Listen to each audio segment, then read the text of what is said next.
Today we are back with another community member gameplay review where we break down gameplay that probably looks a little bit more similar to yours. Now first things first, as always guys, if you want the chance to have your gameplay reviewed, make sure you check the pinned comment down below. I have a link to join my Discord as well as instructions on how to submit your gameplay. Now today we are breaking down gameplay here from your boy Cease, who is a 1.12 KD player. He is going to die right here very early on. The only thing I would say here in this situation is, look, there's still a little bit of time to get away. I don't love fighting with a pistol, so I'd probably try to retreat here a little bit, see if I can find a gun, and then immediately re-engage. Now he goes and pushes in. Unfortunate there early game, not a whole lot you can do. Now one quick thing I do want to add in is console players, for whatever reason, when they do updates, you actually, some settings get reverted, one of which is world and weapon motion blur. Make sure you have those off. I can see it in this gameplay immediately that he's got world motion blur on. It does make it a little bit harder to see enemies. It gets a little bit blurry when you're going back and forth. Just a minor thing there. Now today's gameplay, guys, is all about like little mistakes. You know, he executes, he has moments of greatness, and then he makes some mistakes, just very little things that are easily fixable. He's able to win that gunfight. Now the first thing that I will say here, guys, is immediately we look to the minimap. If you are subscribed to me, you know that the 3 things after a kill: how many enemies, where are they in relation to you, and where are they moving to. Notice that even though this guy's above right here, he literally pushes right into this guy. You know, he pushes right back into where this guy is, and he's kind of forced to make a play there, right? So little thing right here that he gets away with, doesn't always get away with this. Could have easily died right here simply because he doesn't look at the minimap. Right here, my eyes immediately go to the minimap, and I go and I push back in the other direction. I'm pushing back into these ones right here. I'm getting away. Now, when you talk about world and weapon motion blur, guys, you can see it right here. See how blurry it is when he goes back and forth? Like I said, just make sure that you have that off. Now, he's going to go on a nice little run here. He's actually going to put together some kills.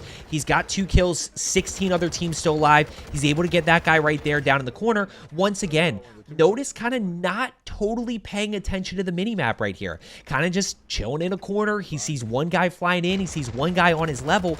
I'm immediately assuming that this guy's either going to land on me or this guy's going to push me. So I am going to go ahead and disengage. You know, I'm going to push towards maybe one of these greenhouses over here and see if I can get to a little bit more cover. At the very least, get away from this corner and kind of push back behind this little barrier over to this side, back behind my camera, and see if you can break that line of sight a little bit, giving yourself a little bit more cover, right? We want to try to limit our risk, our you know, how vulnerable we are as much as possible because of that lack of outplay potential. Turns the corner here. Now, this is the first time that I'm going to bring this up. Actually, I'm not going to bring it up just yet. I'm going to go ahead. He gets this kill. There's a guy right behind him. And then he's going to go ahead and do something that I really like. This is moments of greatness. Immediately starts plating, right? Take advantage of sprinting while plating. He's going to go ahead. He's going to get out of here. And now he's going to quick reload. Now he re-engages. Really like the re-engage. The one thing I will say, in this situation, you are very caught out in the open, guys. This is a situation that a lot of you are getting caught in at the moment, which is you are fully exposed to in front of you. Makes you a very easy target to hit, especially with how strong aim assist is. Gonna turn the corner right here, able to pick up that kill. This is the first time that I'm gonna highlight this. When we talk about tracking, guys, when we talk about tracking, I don't know what his sensitivity is. Watch how snappy he is. Watch the word that I wrote down is choppy. Watch how choppy his aim is right here. See how he's very back and forth overcorrecting. We want to, I don't know if it's because he's on high sense or he just hasn't practiced his aim enough to be really smooth with it. And I'm going to highlight this a lot. All I'm going to say is look at the choppiness. That's what I'm referring to. Right here, guys. Look at the choppiness. Watch the choppiness right here. See how he's overcorrecting back and forth? That's why he loses that gunfight. He needs to work on, again, not sure if it's too high of sensitivity or he just needs to work on his tracking a little bit, but that's why he ends up going down right there. Now let's go ahead and fly back in. Now right here, guys, 5 kills, 15 other teams. We've still got about 40 seconds until loadout drops, so I'm totally okay with him kind of flying back in here, trying to see what he can find. You know, got a bunch of live pings around. We know there's a bunch of people still around here. Look, Farms is hot, guys. Farms used to be the spot that, you know, maybe some teams go that aren't a little bit better. They want to try to get going. Farms is a hot drop. You can get multiple teams, you know, maybe every once in a while you get it to yourself, but if you land farms, just be prepared to fight. Once again, little bit all over the place choppiness there, but that guy does have low plate, so he's able to get that kill. Kill number 6. What do you notice right here? We're on 20 bomb pace, right? We're 6 kills in the first, 6 kills in the second, 4 kills in third, 4 kills in endgame. You know, there's your 20 bomb right there. Now, once again, we look at choppiness, guys. Watch the choppiness. He gets a little bit of packet loss here, but you see how much he's overcorrecting back and forth. That's one thing that when we talk about execution, he really needs to work on. And just that little thing allows him to win more gunfights. Also will allow him to take less damage. That's the most important thing. I'm going to leave my warm-up video for you at the end, guys. I always leave that video at the end talking about how to get better aim. When we talk about him getting better aim, what I would do personally is bump your ADS multiplier up to 1.4 when you are warming up. This is going to force him to be very soft on the right stick, both horizontally and vertically. That's going to allow him to kind of smooth out and get better at that tracking as opposed to constantly overcorrecting. So bump that ADS sensitivity multiplier up to 1.4, shoot 100 bots, go ahead and drop in, see if that makes a difference. Just make sure you set that sensitivity multiplier back. Now right here, guys, kind of like this, playing a little bit of positioning, a little bit exposed to his front side here, but he is going to lay prone and he's just going to wait. He's just going to play a little bit patient here, which I like. I like the patience here to be able to go ahead and kick off this fight. Now, he knows they're over here somewhere. Finally able to get that. Able to get that kill. Good shots right there. Notice that people are over to the left side. This is something that I'm seeing from a lot of you right now. When you, again, 3 questions. If you're subscribed, you know this already. If you're not subscribed, you should be because you are clearly wanting to get better at Warzone 2, and this is the best place to do it. Now, right here, guys, when he gets the kill, your eyes go to the mini-map right here. A lot of you are not registering that there's nobody close to you.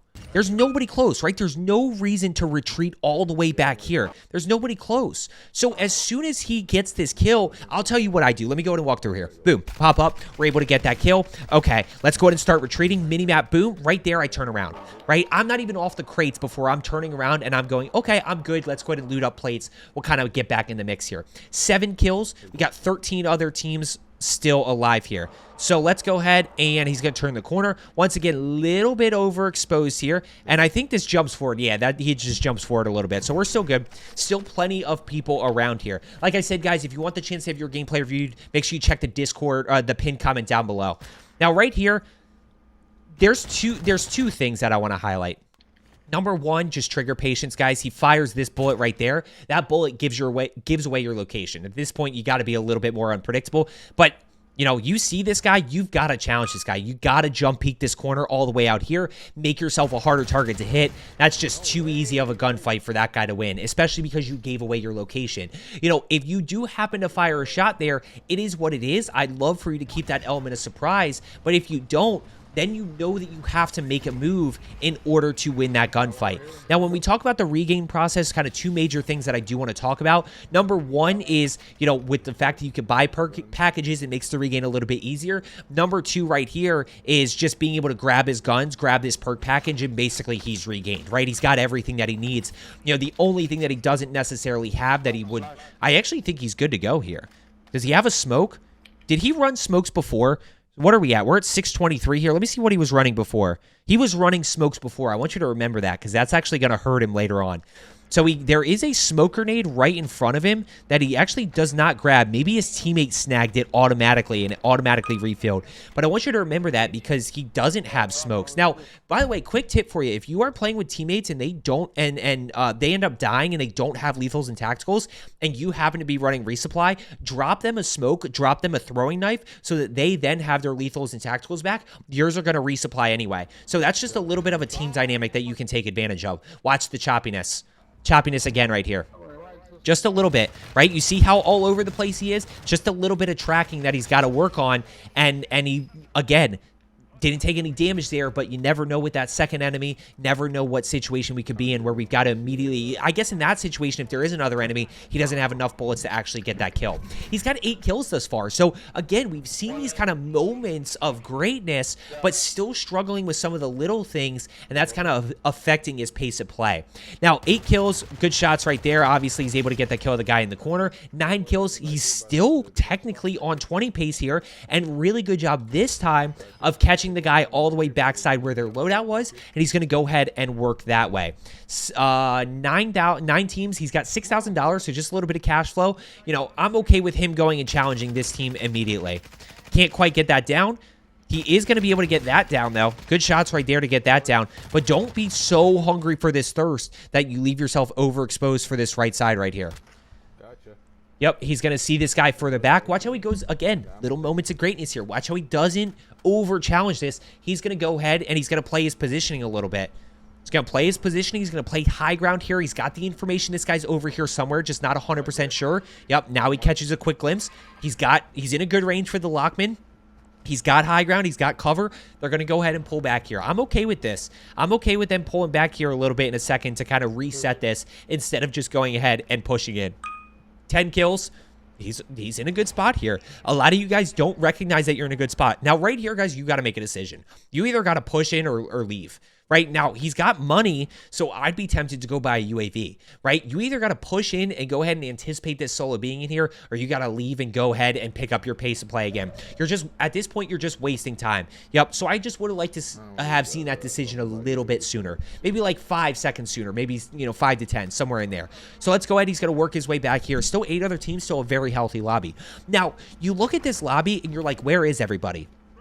As you start to get better, as you start to improve, as you start to look to drop higher kill games, I always tell you to just push somebody, right?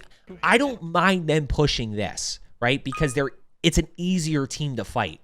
What I will tell you is if you're looking to drop higher kill games, you got to push this. You got to push somewhere where these guys are. There's still 8 other teams. You know, we're going and we're fighting one team, which is great, but there's still a lot of kills to be had on the other side of the map. And what you're going to end up seeing here is this takes a very long time. Once again, notice how exposed he is in front of him. By the way, we see the choppiness right there. But right in this moment, guys, look how exposed he is in front. Right? This is where the TTK, like, you will absolutely get fried right here if you do not keep track of the cover in front of you. Always look for a head glitch.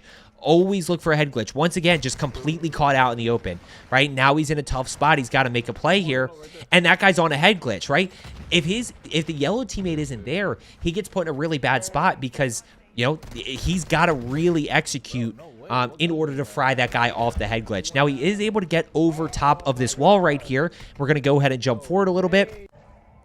Now he's going to go ahead and get revived. So 10 kills, still 6 other teams. You can see how, like, this annoying fight right here with them playing head glitches and then getting third-partied a little bit, you know, it kind of causes his pace to slow down. So when we talk about pace slowing down, you know, sometimes it is these little things of fighting just annoying teams that we probably should just let go. And I'll be honest with you guys, I'm guilty of it myself. You know, having one team that's like super ratty, and I know what the mindset is. The mindset is, I'm going to kill this team if it's the last thing I do. And what ends up happening is, it is the last thing you do because you die to them or you just waste your whole entire game trying to kill them.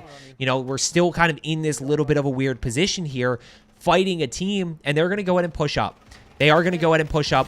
I'm a little bit more okay with this now because they can play the head glitch. He can play the head glitch right here.